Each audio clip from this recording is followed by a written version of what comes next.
Halo teman-teman semua yang balik lagi bersama saya Mimin. Orang baik hati tidak semua rajin menabung, ramah tamah, suka cerita. Jadi di video kali ini Mimin bakal melanjutkan part 2 dari anime Sword Guide The Animation. Namun sebelum itu pastikan kalian sudah like video ini dan subscribe channel ini. Oke, tanpa berlama-lama langsung saja kita gaskan ke videonya. Dan inilah dia Sotoy Nichan.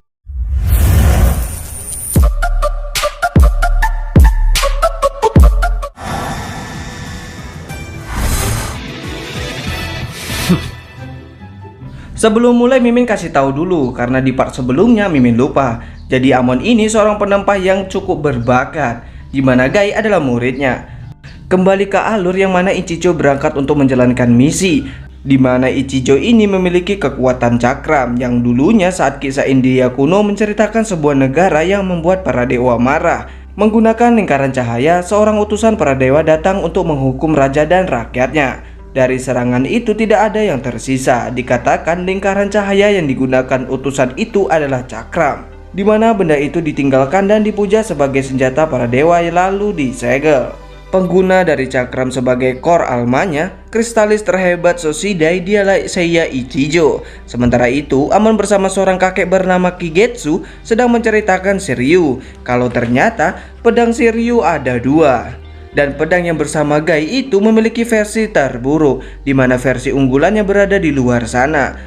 Di satu sisi seorang perempuan bernama Kiyomi adalah seorang penempah pedang, di mana dirinya diminta oleh pelanggannya untuk mengasah sebuah pedang yang ternyata adalah Shiryu, yang mana dia terkejut karena Kiyomi telah mendengar kalau Amon telah menghancurkannya. Mungkin ini adalah versi unggulannya. Namun Kiyomi tetap mengasahnya sambil menahan godaan Shiryu. Tapi akhirnya Kiyomi pun kerasukan Shiryu, di mana dia menyerang rekannya. Namun serangannya meleset yang kemudian Kiyomi sadar kembali yang kemudian lanjut mengasah, di mana saat selesai sang pemilik pedang tersebut datang mengambilnya. Sang pemilik mengetahui kalau Kiyomi pasti sangat kecapean setelah mengasahnya karena terlihat bekas sayatan di sekeliling tembok. Di tempat lain ketika Zolgewin tengah bermain piano, dia kedatangan Flamber yang menantangnya berduel lagi. Kemudian mereka pun melakukan pertarungan.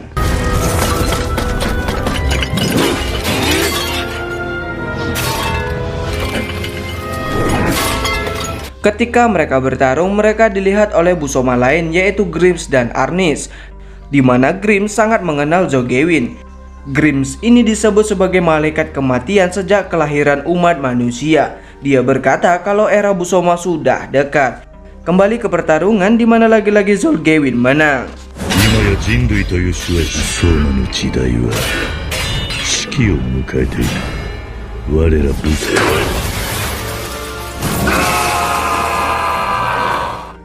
Sementara itu Gai masih menjadi bayi, yang mana saya akan membawa Gai ke sebuah festival dan mereka bersenang-senang di sana. Di mana setelah itu Sayaka berdoa agar Gai segera kembali seperti semula. Saat selesai tiba-tiba Tatsumi datang berniat membunuh Sayaka. Di mana di sana saat Tatsumi menyerang, Shiryu menangkisnya namun Gai tetap terhempas. Kemudian Sayaka pun tertangkap dan akan dibunuh. Lalu tiba-tiba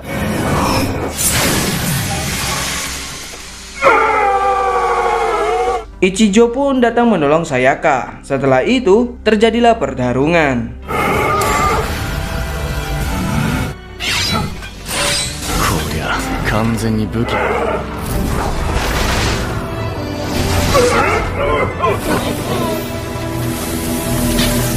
Tentu saja Ichijo menang dengan mudah karena tombak-tombak kiri telah menyatu dengan Tatsumi. Jadi ketika mereka mati, tombak atau pedang itu akan lenyap. Saat Ichijo akan kembali, mata kegelapan Gai melihat Ichijo. Ichijo pun langsung menyadari kenapa dia dibangunkan.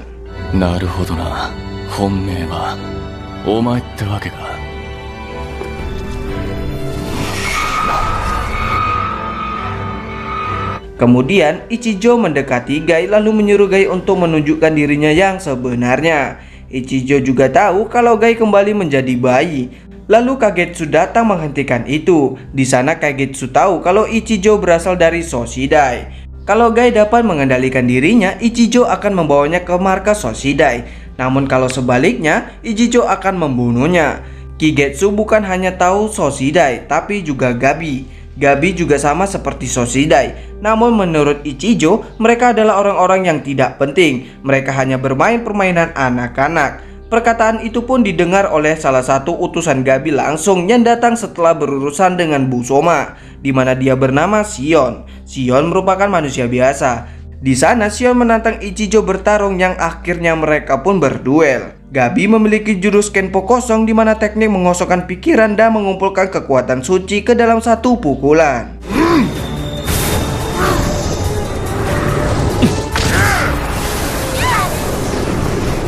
Di mana pukulan itu membuat Ichijo menarik perkataannya tadi dan tidak menyangka Ichijo harus menggunakan cakramnya. Namun hal itu terhenti ketika Gai melempar batu pada Shion. Sebenarnya bukan Gai yang melakukannya, melainkan Shiryu, karena ternyata ada Busoma yang bersembunyi di bayangan Shion, di mana Busoma itu langsung muncul dan menusuk Shion ketika dia lengah.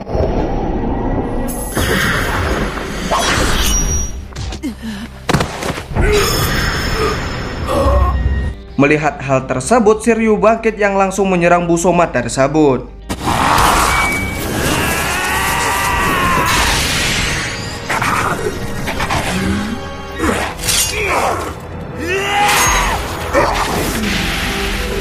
Walaupun sudah terkena serangan telak, Busoma itu masih hidup dan berhasil melarikan diri. Untuk memastikan Gai akan menjadi Busoma atau tidak, Ichijo menyerang. Namun Ichijo terlalu kuat untuk Gai, yang akhirnya Shiryu kembali, begitu juga dengan Gai yang sudah terbangun. Yang kemudian Sayaka membawa Gai pergi dari sana dengan Kigetsu yang menjadi peralihan. Kigetsu meminta Ichijo untuk ikut dengannya untuk menjelaskan tentang Gai, yang mana mereka menemui Amon. Amon menjelaskan kalau dia memberikan Shiryu pada Gai agar dirinya memotong buah hatinya. Seperti kita tahu kalau ibunya bunuh diri, bahkan sampai sekarang hatinya masih terkurung dalam rahim gelapnya. Di mana waktu kecil Gai sering melarikan diri dari rumah, yang mana dia melarikan diri dari kegelapan. Karena kemanapun Gai pergi, kegelapan selalu mengejarnya. Gai berusaha mencari sekuat-kuatnya untuk menemui dunia lain, tetapi tidak ada gunanya, di mana gelap yang mengejarnya terus-menerus mencoba membunuhnya. Gai tidak bisa kabur. Itulah mengapa Gai hanya bisa mengubah cara berpikirnya, yaitu Gai akan membunuh dunia ini. Shiryu bukanlah katana atau pedang yang dibuat oleh manusia. Ada sebuah cerita legenda yang mengatakan kalau Shiryu dibuat oleh naga. Dulu di zaman Muramachi, tempat yang jauh dari kota, ada sebuah kuil di mana tanduk naga dipuja. Tetapi salah satu pelayan punya ide buruk, yaitu mencuri tanduk tersebut. Untuk memastikan isinya, mereka membukanya, yang mana keluar seekor naga yang langsung masuk ke dalam rahim pelayan tersebut. Lalu saat itu juga dia mengandung yang kemudian melahirkan. Namun saat lahir, bayi tersebut seperti naga yang memiliki mata, tanduk, serta sisi, yang kemudian mereka menghanyutkannya di sungai. Lalu dijumpai oleh seorang penempa besi yang dirawat menjadi muridnya. Seiring berjalannya waktu, ketika gurunya meninggal, si naga menikah dengan anak gurunya. Dan si naga meneruskan bisnis penempa milik gurunya. Dia meningkatkan kemampuannya dan kemudian menjadi terkenal. Saat dia memiliki anak, dirinya begitu senang karena anaknya terlahir normal seperti manusia biasa. Reputasi penempa pedang naga mencapai telinga Shogun saat itu, yaitu Yoshiki. Yoshiki meminta si naga untuk menempa pedang tanpa saingan. Jadi dia mulai membuat pedang terbaik pada generasinya. Di mana saat selesai membuat, si naga diperintah untuk menampilkan di depan Yoshiki langsung. Ketika sudah di depannya, si naga berkata kalau dirinya tidak bisa melepaskan tundung kepalanya. Namun karena terus dipaksa, akhirnya si naga membukanya, yang membuat semua orang di sana terkejut. Di mana Yoshiki langsung memerintahkan bawahannya untuk mengeksekusi si naga berserta keluarganya. Akhirnya, anak dan istrinya tewas. Namun si naga tidak bisa dieksekusi karena pedang yang digunakan tidak kuat untuk menembus sisik naganya. Berbagai cara dilakukan untuk membunuh si naga, namun si naga masih hidup saja.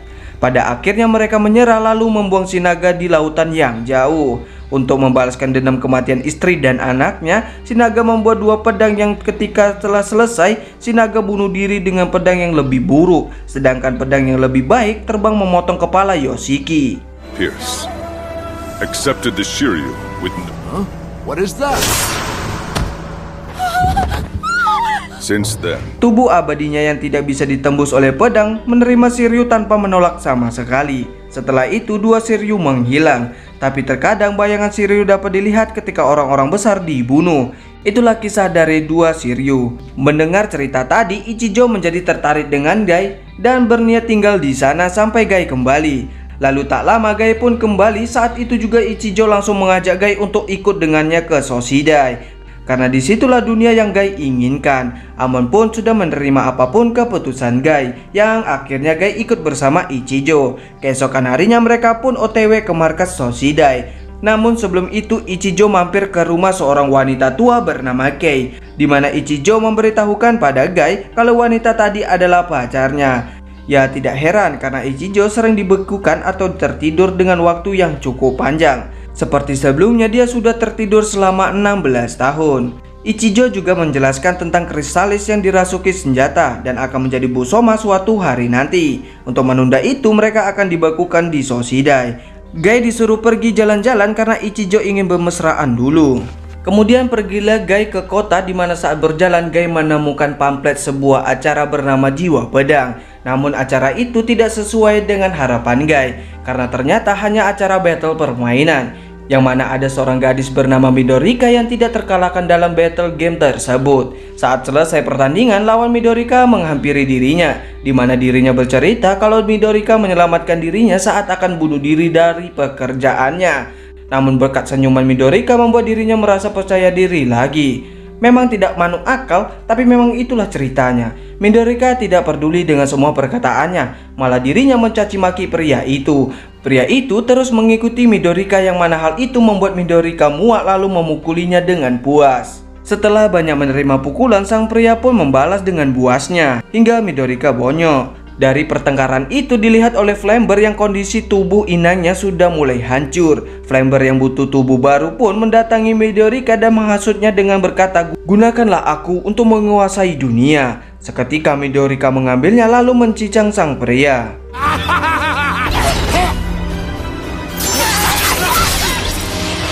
Setelah itu Midorika pun membabi buta menyerang seisi kota, di mana Gai terkena dampak serangan itu, yang kemudian Shiryu merasuki Gai lalu menyerang Midorika. Terjadilah pertarungan di antara mereka.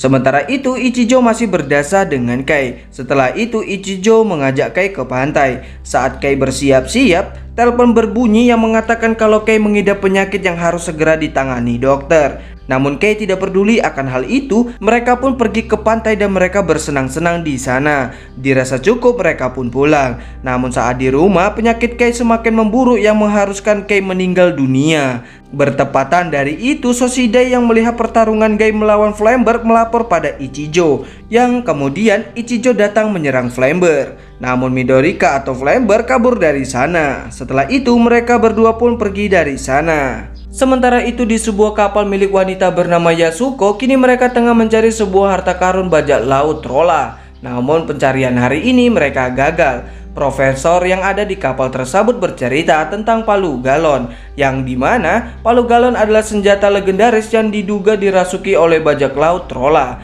yang keberadaannya konon berasal dari zaman Yunani kuno. Pada masa itu, turnamen pertarungan diadakan 2 kali setahun di depan raja. Pemenang akan diberi kehormatan dan kekayaan besar. Banyak kesatria mempertaruhkan hidup dalam pertarungan. Rumor mulai menyebar dengan cepat di antara kesatria, yang mana pemenang turnamen selalu memiliki salah satu pedang galon. Galon adalah seorang pandai besi dari desa terpencil. Tapi seperti rumor yang menyebar, dia tidak menempa banyak pedang terkenal. Lalu suatu hari seorang kesatria mengunjungi Galon. Dia memenangkan turnamen dengan salah satu pedang galon. Tentu saja Galon mengharapkan imbalan. Namun sebaliknya kesatria tersebut tidak menginginkan orang lain menggunakan salah satu senjata Galon. Kesedihan anaknya yang ayahnya terbunuh itu tidak dapat berakhir. Ketika air matanya akhirnya berhenti, dia mendengar suara aneh yang mengatakan, "Gunakan aku. Akulah yang telah menempa banyak pedang dan diri di atas mereka semua.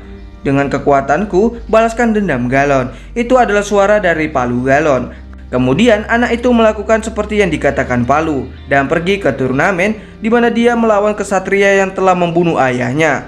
Hari itu dia menang dengan menghancurkan pedang dari semua lawannya. Tetapi raja takut akan kekuatan besar dari palu galon, dan di pesta perayaan dia meracuni anak galon hingga tewas. Dan palu itu ternodai dengan racun juga. Maka raja mendapatkan palu itu, tetapi keluarga kerajaan segera musnah karena raja teracuni oleh palu tersebut lalu menjadi gila yang membunuh keluarganya sendiri. Keesokan harinya mereka mulai melakukan pencarian lagi yang pada akhirnya mereka menemukan harta karun tersebut. Tentu saja Nyonya Yasuko akan membagi harta itu pada bawahannya. Lalu saat ke belakang, Yasuko melihat satu anggotanya tewas tercekik. Tentu saja terjadi perdebatan di antara mereka dan saling tuduh-menuduh di antara mereka. Saat mereka berkumpul hanya profesor yang tidak ada. Mereka pun pergi untuk mencarinya. Yasuko selalu menemukan mayat anggotanya, di mana ternyata profesorlah pelakunya, yang mana dia berniat menguasai semua harta tersebut. Yasuko yang hampir terbunuh diselamatkan oleh Billy.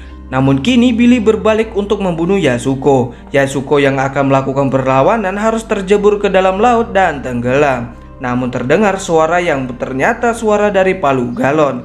Yasuko pun naik ke kapal dengan membunuh Billy menggunakan palu tersebut. Di tempat lain di sebuah barbershop terlihat pada seorang pria bernama Issei, di mana dia ini terkenal akan kemahirannya dalam memangkas rambut. Bahkan dia bisa mengetahui kebiasaan orang hanya dengan melihat, mencium aroma dan memegangnya. Yang mana saat ini Issei tengah mencari seorang wanita yang berambut terbagus di dunia, bukan untuk dinikahinya, melainkan untuk dibunuhnya, karena dia ingin membalaskan kematian adiknya yang mati dipanah oleh seorang wanita memiliki rambut yang indah. Sampai ketika saat akan memangkas, dia terkejut karena orang yang selama ini dia cari ada di hadapannya, di mana wanita itu juga tidak asing dengan Issei. Lalu wanita itu berkata kalau dia akan memberikan Issei sebuah pedang legendaris, yaitu pedang Nebes Stigma. Itu adalah pedang legendaris dari tempat tinggi peri salju.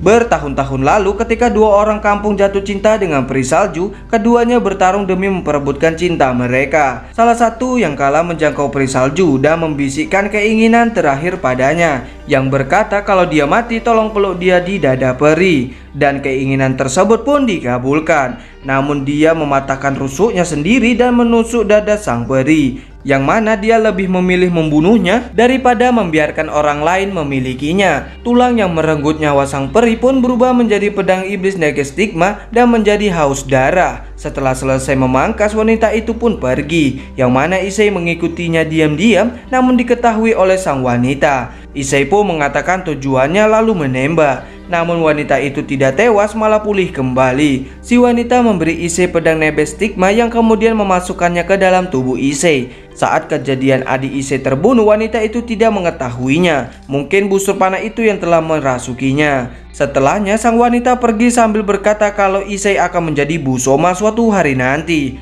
Keesokan harinya Issei mendapatkan pelanggan yang ternyata Yasuko. Dearie me, am I turning you on, sir? Oke teman-teman, untuk part 2 dari anime Sword Guide The Animation sampai di sini terlebih dahulu. Terima kasih buat teman-teman semuanya yang sudah menonton dari awal sampai akhir video. Saya ucapkan beribu-ribu terima kasih. Oke, sekian dari saya, Sotoni, pamit undur diri, and bye.